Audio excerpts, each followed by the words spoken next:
G'day guys and welcome back to another video. So today we're doing a solo camping trip, midweek, couple of days off. I thought I'd come down and take the time to explore the Woodlines Track just south of Coolgardie. So this track was cut in the late 1800s and the early 1900s, and it was used to supply the firewood required for the Kalgoorlie area back during the gold rush. So we're going to have a quick look around here in Coolgardie. There's some pretty awesome old buildings here dating back to the late 1800s, and then we're going to hit the tracks or the roads down towards Cave Hill area, jump on the Woodlines Track and start exploring and camp somewhere along there tonight. So let's jump along and get going. So Coolgardie is a town 550 kilometres east of Perth. It was first founded in 1892 when two prospectors went out and found 500 ounces of gold. So back then that was worth about $4,400, but in today's money that's about $1.25 million. The town was first gazetted in 1893 and the population swelled to 10,000 in the city centre and 25,000 in the district by 1898. This was the third largest town behind Perth and Fremantle. In 1900, at its peak, there were 26 hotels, 60 stores, 3 breweries, 6 banks, a hospital, post office, police station, stock exchange, electric streetlights and the first public swimming pool in the state. There were 700 mining companies registered on the London Stock Exchange. However, this was short-lived, and by the early 1900s the population started to decline as the alluvial and surface gold dried up. And by 1914, the start of the war, the population was only 200. So today the population is about 800 people, and today we're going to head down to Burrow Rocks to try and find the old Woodlines Track, which is the railway line that used to service and collect the firewood to supply that mining era. So this area south of Coolgardie was affected by some fairly decent fires a couple of years ago, and the regrowth is really struggling to come through. It's definitely changed the look of this landscape, and we're going to go down to Burrow Rocks and see how it's affected it down there.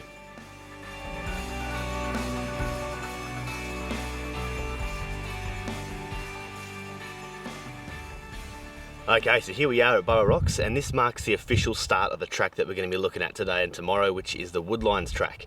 So the Woodlines Track starts just down at the base of the turn off to the camp here, and look, this area here is famous for its logging back in the late 1800s and the early 1900s. So this area, as the name would suggest, being the Woodlines, used to have a lot of wood, and it was all farmed out for the needs of the mining requirements back in Kalgoorlie and Coolgardie. Now the Woodlines Track that we're going to take today is going to follow that railway line, and we'll be able to see evidence of the old railway line as well as we drive along. So places like Burra Rock here were used as big primary base camps back in the day. So this one here, Burra Rock, was primarily used between 1928 and 1932. And the reason these are base camps is because of the ability to be able to catch water on the rock and dam that water for the needs of both the people, the animals and the equipment they were running back in the day. So it's estimated that Kalgoorlie used to use 350,000 tonnes of firewood per year, and that includes everything from heating, cooking and mining equipment such as steam engines, generators, pumps and all those sorts of things. So having a place like this, Burra Rock here, would act as a camp for those who were cutting the wood to supply the Kalgoorlie region. So in order to catch the rainfall, which is such a precious resource out here in the Goldfields, they used to build small rock walls in rings around the rock. To make those sheets of rock, they used to light huge fires on top of these monoliths. Used to get the rock super hot and then douse the rock in water. This would cause the rock to crack and split and then shale off in these thin sheets. They then use these thin sheets of rock here to make these walls around the ring, and that would then catch the rainfall as it came down the rock and then dam it into places like Burrow Rock here. So in about 40 kilometres time along the Woodlines Track, we're going to be going up to Cave Hill. And Cave Hill is a very similar story as well, and that was primarily used between 1932 and 1936 for the same reason. Back in the 20s and the 30s, this area, it was estimated that they cut down and cleared 25 to 35 kilometre radius of where we're sitting now. So you would have imagined that it probably going to look like it does at the moment, where all the fires have burnt out all the bushland. It's just nothing for a long way. But obviously these days times have changed a bit, and all these areas are protected by national parks and conservation reserves. So we'll chuck the drone up, we'll have a bit of a look around, and then we're going to go down to the start of the track, air down, and hit the Woodlines Track.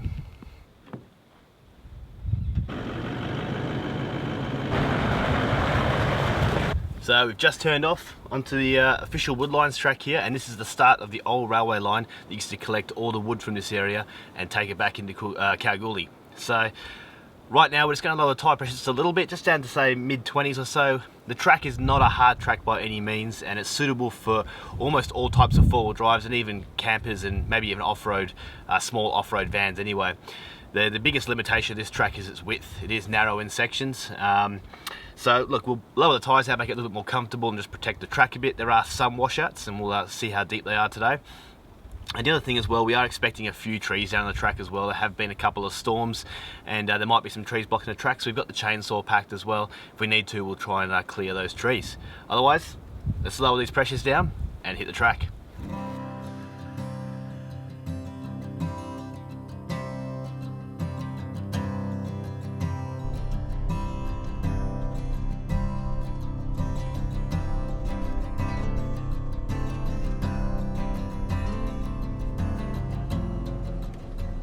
So we've got our first tree across the track already. They've done like 200 or 300 meters, but we did bring the chainsaw, and part of this trip was to make sure this track is nice and clear. When trees fall over like this, and this is probably due to the fire, you can see all the roots here all burnt out. When this happens, people just decide to make tracks around it, and it ends up just being, you just widen the track the whole way through, and it's just ruining and damaging bushland off the edge of the tracks that just can be avoided. So we're going to crank the chainsaw out. Just going to cut this one up, it's not a big one, and we're going to move it off so this part of the track is back open again. One down, who knows how many more to go.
The main company that ran out in these areas was the WA Goldfields Firewood Supply Company, which ran between 1899 and 1964. It was reported that up to 3 trains daily would travel this track to collect the firewood, and that train lines were constantly being laid and removed to reduce the distances between the men who were cutting the wood and the collection points. Nowadays there is not much left out here other than the embankments that the old railway used to run along. So we're coming up to Cave Hill, the next 10 or so kilometres here, but on the side of the track here, you can see this old, what appears to be one of the railway carts that they used to collect the firewood in. So doing some research, this was very likely to be one of the carts used in the 1920s and 30s. However, it probably isn't one of the ones that used to collect the firewood as such. It probably is, like pictured here, one of the water carts that were used to convey water between Burrow Rock's Cave Hill and the temporary camps that were set up along the way. You can see the mesh panelling on both sides, similar to that in the picture, and also those metal steel bands that used to wrap around the cart to hold the sides in when carrying the water. This has obviously been left here from back the early 1900s. This would have been some of the old equipment that would have been running along these tracks that we're driving on today. So it's very interesting. So it's been a great little track so far, nothing too difficult at all. Pretty narrow in parts, but otherwise it's generally a pretty flat, free-flowing track. I don't think I've ever driven such a straight four-wheel drive track before, but all the while it's still it's more about the adventure, knowing that you're following in the footsteps of those who were here a long time ago. So we'll keep tracking on and make our way to Cave Hill.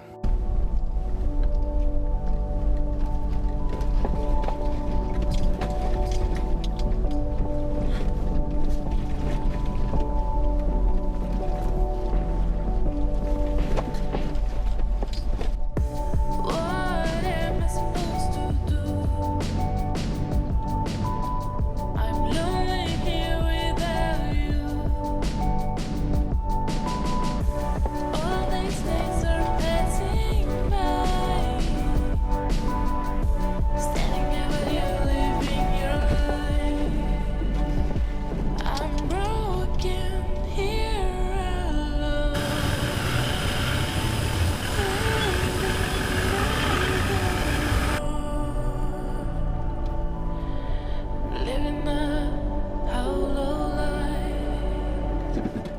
So here we are, Cave Hill. Took a little bit longer than I thought it would take to get here. So it's 40 kilometres from Burrow Rocks on the Woodlines Track there, but it's a little bit slow going. We had to cut a couple of trees down. So it's 20 to 2 now. Gonna have a bit of a late lunch and pretty much head on straight off. So we'll get some footage on the drone anyway, but it's a very similar setup here in Cave Hill than it is to Burrow Rocks.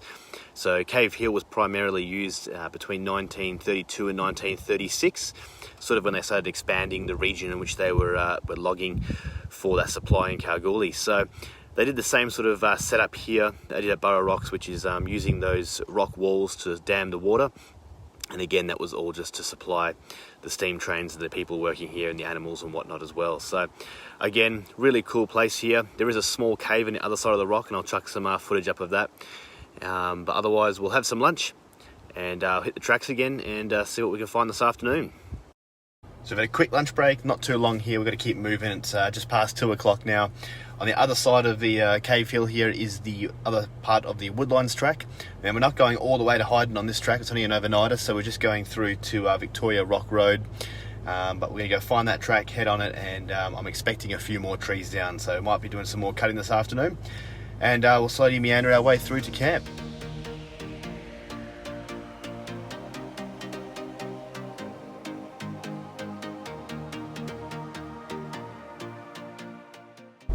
So I've been to Cave Hill now quite a few times over the last few years. Never before have I seen this section here dry.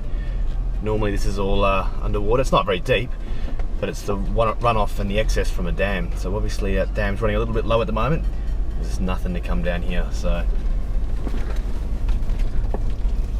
don't think we'll be finding too much water on the tracks today.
So how cool is this? Sitting up on the bank there, it's the original railway bank there, and you can see all the remains of what is left of those sleepers. So not much timber left in there, all eaten away by termites.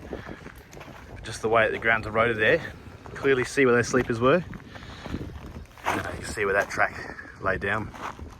So it's tracks like this that really bring you back in time, make you feel like you were part of that time in history. But it also makes you appreciate how well we've got it these days and how much easier it is to traverse and explore these areas. Back then they didn't have air-conditioned Land Cruiser and chainsaws to chop down their trees, but it gives you that sort of feeling of how they used to live and appreciate what we have today to make our lives so much easier.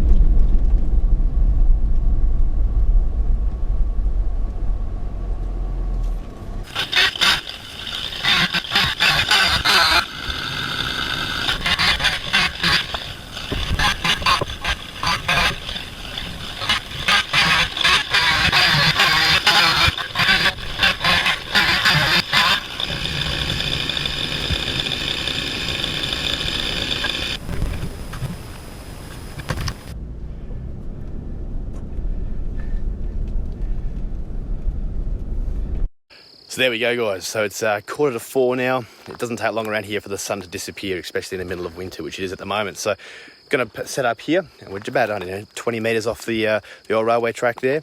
So not far off at all, but really nice flat even ground here. I'd have a suspicion that this might have been an old camp for some of the railway workers and some of the axemen back in the day. So I'm gonna set up some of our gear now, get it ready while we still have some light, and might be long now before we're cooking up a feed, and I reckon after all those trees that we cut down today, might be having an early night. So we'll see how we go, and let's enjoy the night.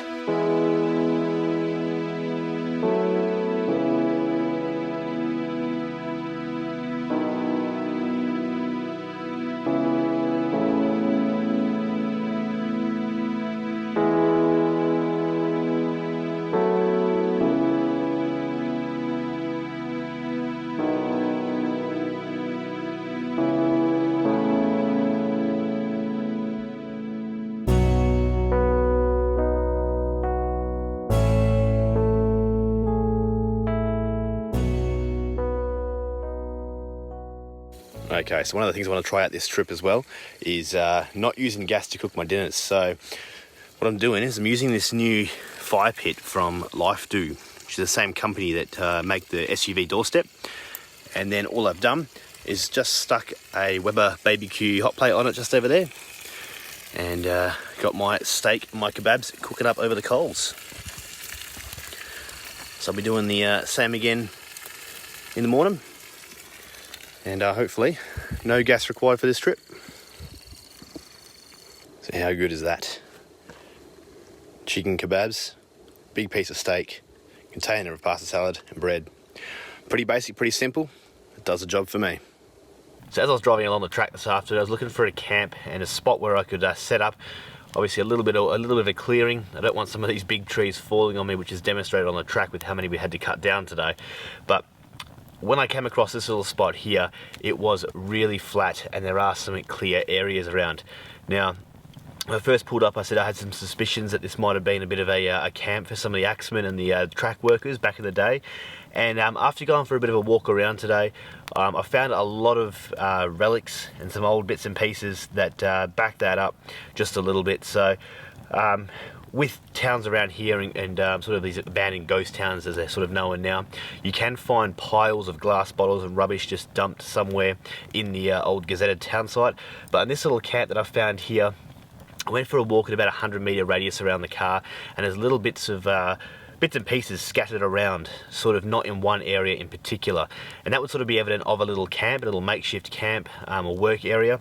And I've just got some of the things that I found along here, which aren't just passerbys or something from the recent times. So some of the there's a lot of these tins hanging around. Now, I'm not exactly sure what they're used for. They're probably something like a tobacco tin, but they're all only a couple of centimeters in height, and obviously they would have had a lid on them back in the day.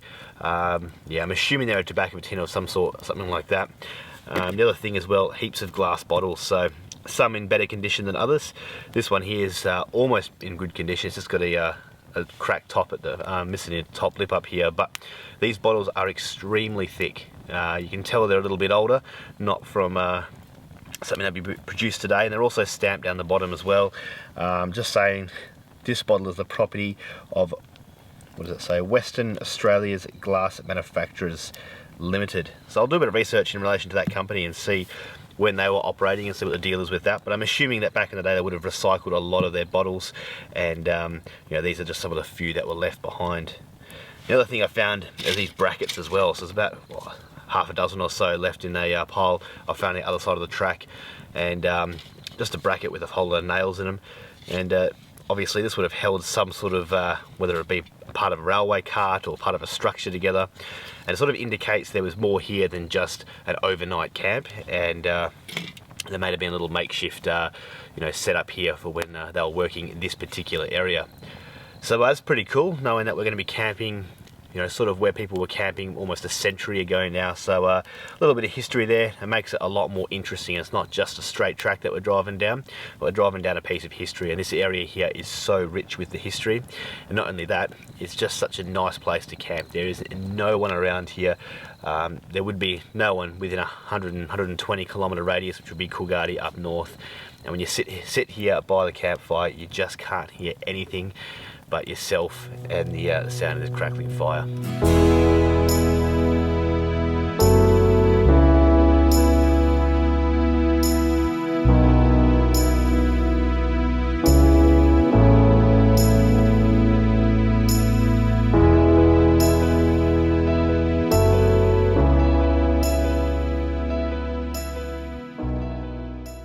Morning guys, so it's nice and early in the morning, a little bit overcast today, but the good thing about that is it's not too cold. So got some bacon down there cooking up. We'll cook some eggs soon and get some bacon and egg toasties going on.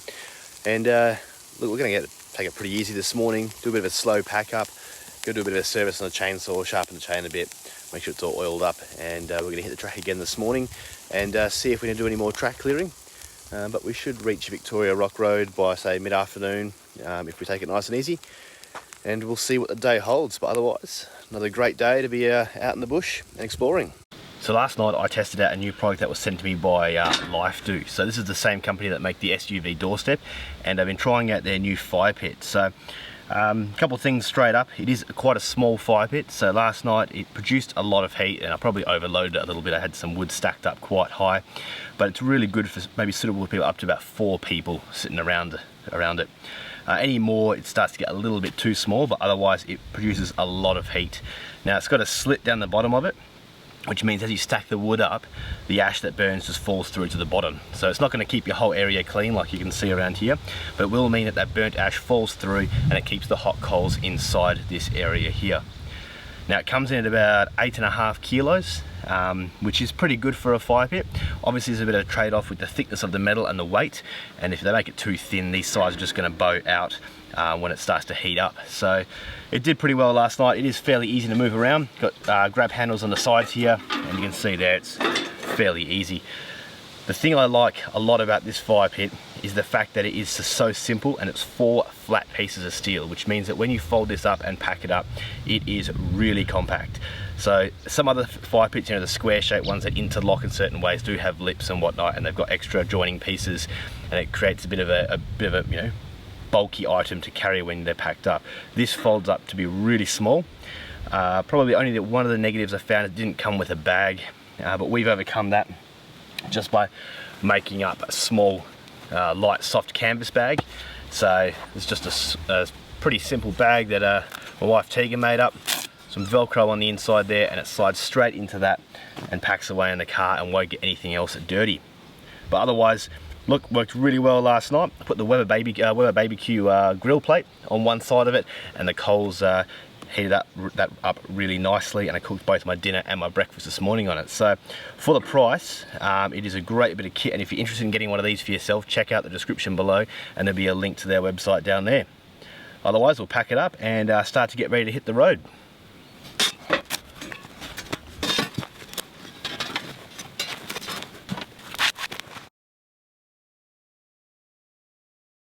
Okay guys, so time to leave camp. Had brekkie, packed up, took it pretty easy this morning. It's no rush, so we're just going to hit the track again and see what we come up to today. But it's looking pretty overcast. There are a few little drops of rain this morning, so hopefully it's not going to rain for us. It could make the track very interesting if it does, but I don't think it will. So we'll make our way through, see what we come across today, and hopefully we'll pop out at Victoria Rock Road and then make our way back up to Coolgardie. So let's get straight to it.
So guys, I think maybe 2 or 3 kilometres from camp, we've got the first small tree across the road.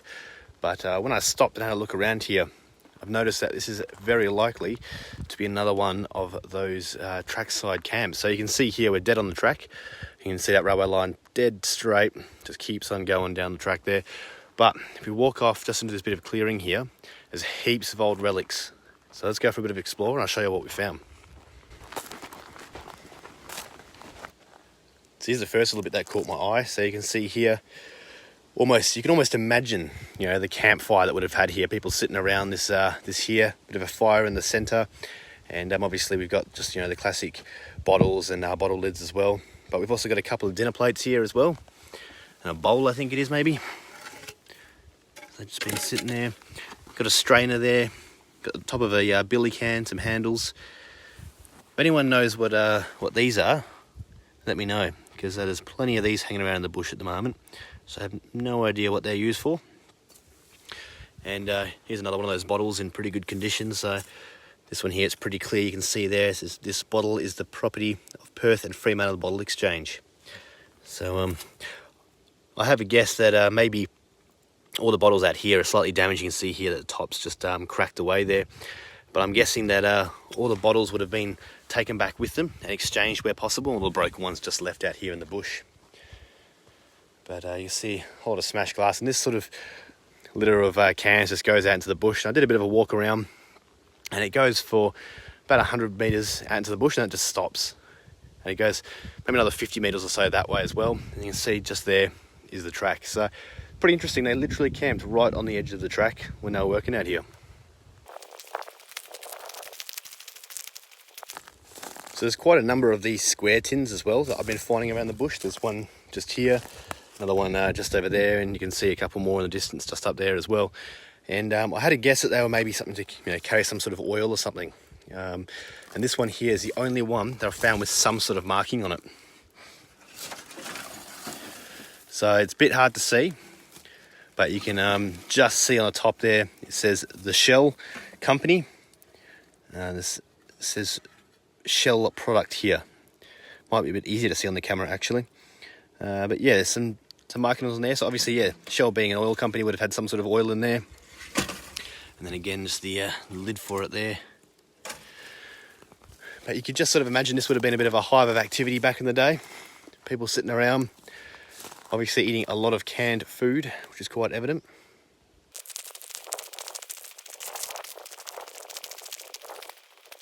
So we're going to see in this area as well, it looks like sort of a bit of a, centre of the hub here as well.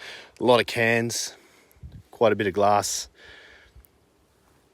So that's a bit disappointing that they left all the rubbish out here. Obviously back in the day, the environmental conservation wasn't such a big thing, but it also gives us a chance just to sort of imagine what it was like back here. Back in the day, would have been a very different lifestyle. A lot of hard work, I reckon.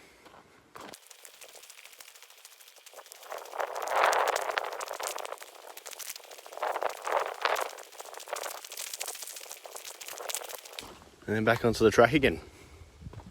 So get the chainsaw out, cut down this tree and keep moving on.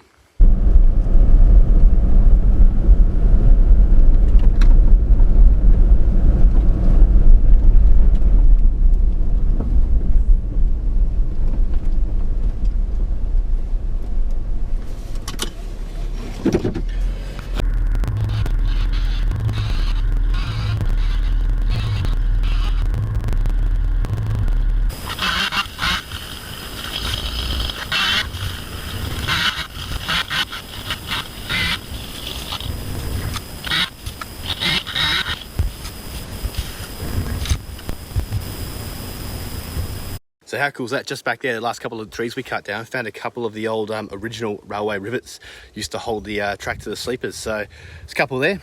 Not sure why I left behind, whether they're damaged or just got lost, but not too many left. So I just grabbed a couple. There's a few more there as well. And cool little bit of history. Now though, a lot of trees in front of us. I can't actually see the end of these fallen trees. And now it's starting to rain, so it should be a fun little time. We'll see how many we can cut away anyway. So I'm not sure what happened here, but there were a lot of logs down. You can see a couple here on the right hand side, and they're all facing right to left across this track. So maybe a small little wind system of some sort came along and just knocked them all down in the same direction. But these few here, between about what 6-7 trees here, took about over an hour to cut down and clear up. So yeah, that would have saved a few bush tracks being made around here. At least now we can still enjoy the original section of the railway track.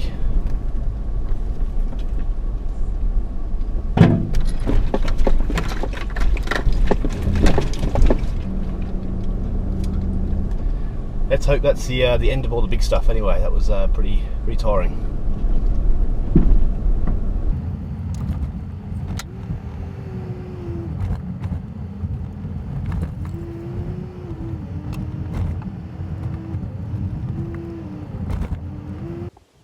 So we're still just tracking along the track here, and it's going pretty well. A few less trees anyway. But see down here, we see some of the original railway sleepers. So how these ones have survived, I'm not entirely sure. But obviously they're still here. And then just off in the bush up here, you can also notice there's a survey mark as well.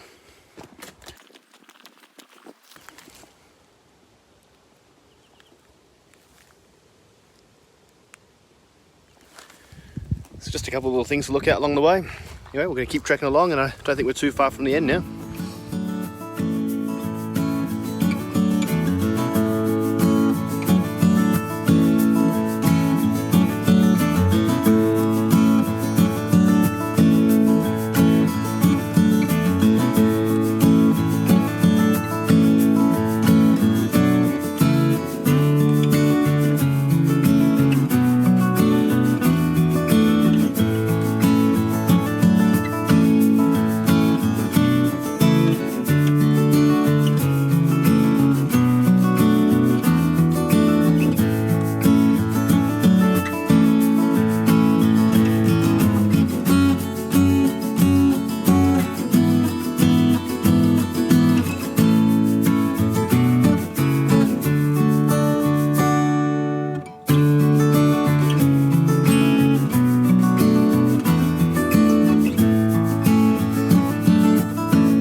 There we have it. That is the end of the Woodlines Track. So that last little section there at the end, probably the last 15k or so, isn't actually part of the old railway line. This is a track to get from the end of the railway line to Victoria Rock Road, which is where we're going to be turning off today.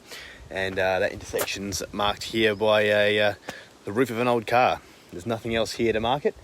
So it's a good one to have in your GPS if you are doing the track, especially if you're coming from Hyden Way. Then you're going to want to try and find this intersection here. But I might stick a GPS coordinate down in the bottom here, so if you are coming the other way, you can find this turn off and then you can rejoin the track a bit further on. So I'm just going to have a little bit of a bite to eat. It's about 1 o'clock now, and then I'm just going to pump the tyres up just a little bit because we're at about 25 at the moment. Just chuck them up to about 30, 32 for the gravel road, and then we'll get back to Coolgardie. I'll chuck them back up to highway pressures and then back home to Kalgoorlie. So guys, thanks for watching. I hope you enjoyed it. If you like these sort of videos, let me know, and otherwise we'll see you in the next one, and I'll leave some footage up of some of the photos we took on the trip. Thanks guys, cheers.